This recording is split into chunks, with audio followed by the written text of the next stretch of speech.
अहम खबर से आपको आगाह करें। इस्लामाबाद हाईकोर्ट ने साबिक सदर आसिफ अली जरदारी और वफाकी वजीर इत्तलात फवाद चौधरी की नाअहली की दरखास्तें खारिज कर दी हैं। मजीद तफसीलात के लिए बात करेंगे। डॉन न्यूज के नुमाइंदे ताहिर नसीम ने ज्वाइन किया है। ताहिर बताएगा ये दरखास्तें किसकी जानिब से दायर की गई थी और क्या रिमार्क्स हैं अदालत में?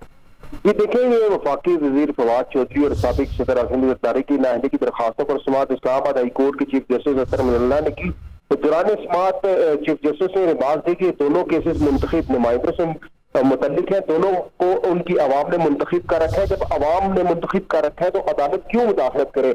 हर सियासी जमात ने अपनी सोशल मीडिया ट्रोलिंग टीम रखी हुई है, अदालतों में अपने मामलात लाते हैं, जिसके खिलाफ फैसला है वो ट्रोलिंग शुरू कर देता है। चीफ जस्टिस ने ये भी रिमार्क दी कि जब ये सब होना है तो अदालतें इन मामलात में क्यों पड़े? फिर आप कहते हैं कि हमारी अदालतें 139वें नंबर पर है।